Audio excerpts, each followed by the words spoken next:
നമസ്കാരം. മലയാളി വാർത്ത ഇൻസൈഡിലേക്ക് സ്വാഗതം. ഒടുവിൽ പിണറായി സർക്കാരും ഹൈക്കോടതിയും തമ്മിൽ തെറ്റി.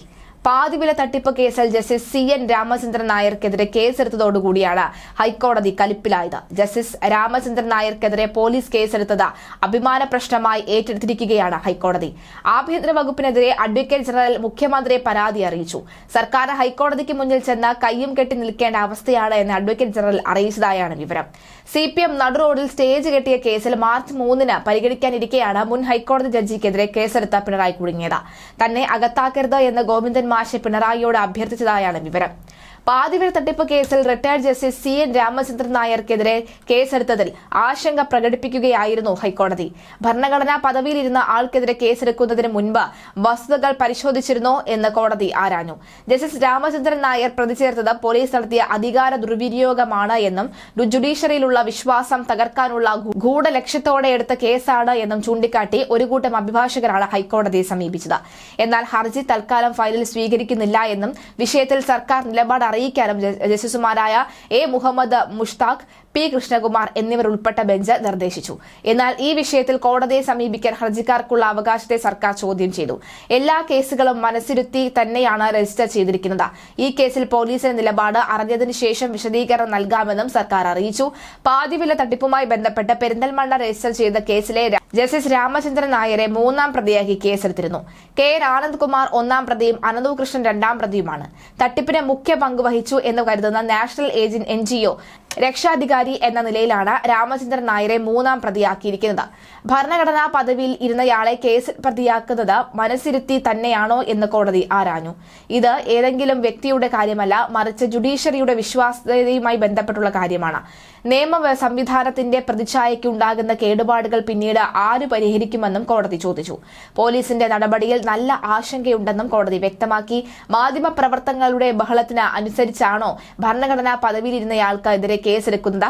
കേസെടുത്തതോടുകൂടി എന്തൊക്കെ ചർച്ചകളാണ് സമൂഹത്തിൽ നടക്കുന്നത് എന്ന് നോക്കിയിട്ടുണ്ടോ എന്നും കോടതി ചോദിച്ചു. സാമ്പത്തിക തട്ടിപ്പുമായി ജസ്റ്റിസ് രാമചന്ദ്രൻ നായരെ ബന്ധിപ്പിക്കാനുള്ള തെളിവുകളില്ല എന്ന് കാട്ടിയാണ് ഹർജി കോടതി മുൻപാകെ എത്തിയത്. പരാതിക്കാരൻ പോലും ജസ്റ്റിസ് രാമചന്ദ്രൻ നായരെ പ്രതിയാക്കണമെന്ന് പറഞ്ഞിട്ടില്ല. NGOയുടെ അലങ്കാരിക പദവി വഹിക്കുക മാത്രമാണ് അദ്ദേഹം ചെയ്തത്. എന്നാൽ FIR രജിസ്റ്റർ ചെയ്യുന്നതിന് മുൻപ് പ്രാഥമിക അന്വേഷണം പോലും പോലീസ് നടത്തിയിട്ടില്ല. അതിനാൽ ജസ്റ്റിസ് രാമചന്ദ്രൻ നായർക്കെതിരെയുള്ള കേസ് റദ്ദാക്കണമെന്നായിരുന്നു ഹർജിയിലെ ആവശ്യം. ഒരു സന്നദ്ധ സംഘടനയുടെ തലപ്പത്ത് ഒരാൾ ശമ്പളം പറ്റാതെ സ്ഥാനം അലങ്കരിക്കുന്നുണ്ടെങ്കിൽ അതിലെന്താണ് തെറ്റ് എന്നാണ് ഹൈക്കോടതിയുടെ മനസ്സിലിരിപ്പ്. വിരമിച്ച സുപ്രീം കോടതി ജഡ്ജിമാർ വരെ ഇത്തരം സംഘടനകളുടെ നേതൃനിരയിലുണ്ട്. ജസ്റ്റിസ് രാമചന്ദ്രൻ നായർ എല്ലാവരുമായി സൗഹൃദം സൂക്ഷിക്കുന്ന വ്യക്തിയാണ്. പകുതി വില തട്ടിപ്പിൽ ആരോപണ വിധേയനായ അനന്തകുമാർ നേതൃത്വം നൽകുന്ന സത്യസായി ട്രസ്റ്റിന്റെ ചെയർപേഴ്സൺ ഹൈക്കോടതി ജഡ്ജിയായി വിരമിച്ച ജസ്റ്റിസ് ലക്ഷ്മിക്കുട്ടിയാണ്. ജസ്റ്റിസ് രാമചന്ദ്രൻ നായരെ പോലെ ജസ്റ്റിസ് ലക്ഷ്മിക്കുട്ടിയും സൽപ്പേര് മാത്രം കേൾപ്പിച്ച ന്യായാധിപയാണ്. ഇത്തരം ഉദാഹരണീയ വ്യക്തികളെയും സന്നദ്ധ സംഘടനകളുടെ തലപ്പത്ത് വെക്കുമ്പോൾ സംഘടനകൾക്ക് നല്ല പേര് കിട്ടും. ഇക്കാര്യം ഹൈക്കോടതിക്കും അറിയാം. ചില ജഡ്ജിമാർ ആകട്ടെ ഇത്തരം ഒരു സംരംഭങ്ങളിലും തലവെക്കാറില്ല. അവർക്ക് ഒന്നും സംഭവിക്കുകയുമില്ല. CPMനെതിരെ മഞ്ചൂർ സ്റ്റേജ് കേസ് ഹൈക്കോടതി നിലനിൽക്കുന്നതിനിടയിലാണ് ജസ്റ്റിസ് രാമചന്ദ്രൻ നായർക്കെതിരെ പോലീസ് കേസെടുത്തത്. സർക്കാരിന്റെ പ്രവൃത്തി കൂടിയാലോചനകൾ ഇല്ലാതെയാണ് എന്നാണ് ഹൈക്കോടതി വ്യക്തമാക്കിയത്. ഈ കേസിൽ MV ഗോവിന്ദൻ ഹൈക്കോടതിയിൽ ഹാജരായി. മാർച്ച് 3-ന് കേസ് മാറ്റിവെച്ചിരിക്കുകയാണ്. അതിനിടയിലാണ് ജസ്റ്റിസ് രാമചന്ദ്രൻ നായർക്കെതിരെ പോലീസ് കേസെടുത്തത്. മഞ്ചൂർ SHOയെ ഫയലുകളുമായി നേരിൽ ഹാജരാവാൻ കോടതി നിർദ്ദേശിച്ചു. റോഡ് അടയ്ക്കാൻ സംഘാടകർക്ക് ആരാണ് അധികാരം നൽകിയത് എന്ന് കോടതി അന്ന് ചോദിച്ചിരുന്നു. സമ്മേളനത്തിൽ ആരെല്ലാം പങ്കെടുത്തു, പരിപാടികൾ എന്തെല്ലാം, എത്ര വാഹനങ്ങൾ കൊണ്ടുവന്നു, വൈദ്യുതി കിട്ടിയത് എങ്ങനെ തുടങ്ങിയവ എല്ലാം തന്നെ അറിയണം. ഇക്കാര്യത്തിൽ സർക്കാർ വിശദമായ സത്യവാങ്മൂലം നൽകണം. റോഡുകളിൽ പൊതുയോഗം നടത്തുന്നവർക്കെതിരെ സ്വീകരിക്കുന്ന നടപടി എന്ത് എന്ന് സർക്കാർ അറിയിക്കണം. കോടതി അലക്ഷ്യ കേസിൽ വേണ്ടതാണ് എന്ന് justice Anil K. Narendran, justice S. Muralikrishna എന്നിവരുൾപ്പെടെ ഡിവിഷൻ ബെഞ്ച് വാക്കാൽ പറഞ്ഞു. കൂടാതെ ഫുട്പാത്തുകളിലും പാതയോരങ്ങളിലും അപകടകരമായി കൊടികളും ഫ്ലക്സ് ബോർഡുകൾ സ്ഥാപിച്ചതിൽ ജസ്റ്റിസ് ദേവൻ രാമചന്ദ്രനും കടുപ്പിച്ചിരുന്നു. ഒരു അപകടമുണ്ടായി ജീവൻ നഷ്ടപ്പെടണമോ?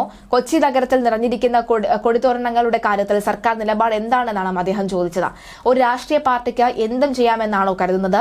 വിമർശനവുമായി എത്തുമ്പോൾ മറ്റൊരു പാർട്ടിയുടെ വക്താവായി തന്നെ ആക്ഷേപിക്കുകയാണ് എന്നാണ് ജസ്റ്റിസ് ദേവൻ രാമചന്ദ്രൻ പറഞ്ഞത്. പാർട്ടി നിയമം ലംഘിക്കുമ്പോൾ സർക്കാർ കണ്ണടയ്ക്കുന്നു. പാവപ്പെട്ടവർ ഹെൽമറ്റ് വെച്ചില്ലെങ്കിൽ പിഴ ഈടാക്കുന്നു. ഇതാണോ കേരളം അഭിമാനിക്കുന്ന നിയമവ്യവസ്ഥയെന്നും ജസ്റ്റിസ് ദേവൻ രാമചന്ദ്രൻ ചോദിച്ചു. റോഡിൽ നിറയെ ഭരണകക്ഷിയുടെ കൊടികൾ ആണെന്ന് അമിക്കസ് ക്യൂരി കോടതിയെ അറിയിക്കുകയും ചെയ്തു. അന്നൊക്കെ ജസ്റ്റിസ് ദേവൻ രാമചന്ദ്രൻ മാത്രമാണ് സർക്കാരിനെതിരെ ആഞ്ഞടിച്ചിരുന്നത്. എന്നാൽ ഇന്ന് കൂടുതൽ ജഡ്ജിമാർ സർക്കാരിനെതിരെ രംഗത്ത് വരികയാണ്. ഇത്തരം കാര്യങ്ങൾ സംഭവിക്കാതിരിക്കാൻ AGയാണ് മാനേജ് ചെയ്യേണ്ടത്. അതേ AGയാണ് സർക്കാരിനെതിരെ ഇപ്പോൾ രംഗത്ത് വന്നിരിക്കുന്നത്. മുൻ ഹൈക്കോടതി ജഡ്ജിക്കെതിരെ കേസെടുക്കുമ്പോൾ ഇത്തരം ബുദ്ധിമുട്ടുകൾ സംഭവിക്കുമെന്ന് സർക്കാർ മനസ്സിലാക്കണമായിരുന്നു. ഇതെല്ലാം വന്ന് വീണത് നടുറോഡിൽ സ്റ്റേജ് കെട്ടിയ CPMന്റെ തലയിലാണ്. പകുതി വില സ്കൂട്ടർ തട്ടിപ്പ് കേസിൽ റിട്ടയർഡ് ജസ്റ്റിസ് CN രാമചന്ദ്രൻ നായർക്കെതിരെ പോലീസ് കേസെടുത്തത് തീർത്തും അപ്രതീക്ഷിതമായിട്ടാണ്. NGO കോൺഫെഡറേഷൻ ഇംപ്ലിമെന്റ് ഏജൻസിയായ മലപ്പുറം അങ്ങാടിപ്പുറം കേന്ദ്രീകരിച്ച് പ്രവർത്തിക്കുന്ന KSS എന്ന സംഘടന നൽകിയ പരാതിയിലാണ് ജസ്റ്റിസ് CN രാമചന്ദ്രൻ നായരെ മൂന്നാം പ്രതിയാക്കി പെരിന്തൽമണ്ണ പോലീസ് കേസെടുത്തത്. 2014 ഏപ്രിൽ മുതൽ നവംബർ വരെയുള്ള കാലയളവിൽ 34 ലക്ഷം രൂപ NGO കോൺഫെഡറേഷൻ KSS വഴി തട്ടി എന്നാണ് പരാതി. KSS പ്രസിഡന്റ് ഡാനി മോൻ പരാതി നൽകിയത്. ആനന്ദ് കുമാർ, അനന്തകൃഷ്ണൻ എന്നിവർക്കൊപ്പം മൂന്നാം പ്രതിയാണ് ജസ്റ്റിസ് CN രാമചന്ദ്രൻ നായരെന്നും പോലീസ് പ്രതി ചേർത്തത്.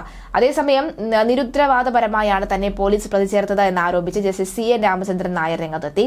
കോൺഫെഡറേഷന്റെ രക്ഷാധികാരി എന്ന നിലയ്ക്കാണ് തന്നെ FIRൽ പ്രതി ചേർത്തത്. താൻ കോൺഫെഡറേഷന്റെ ഉപദേശകൻ മാത്രമായിരുന്നു എന്നും രക്ഷാധികാരി അല്ലായിരുന്നു എന്നും ജസ്റ്റിസ് പറയുന്നു. സ്ഥാപനത്തിന്റെ പ്രവർത്തനവുമായി തനിക്ക് യാതൊരു ബന്ധവുമില്ല. തന്നോട് അന്വേഷിക്കുക പോലും ചെയ്യാതെയാണ് ഈ രീതിയിൽ പോലീസ് കേസെടുത്തതെന്നും മലപ്പുറം ACP വിളിച്ച പരാതി അറിയിച്ചതായും ജസ്റ്റിസ് മാധ്യമങ്ങളോട് പറഞ്ഞു.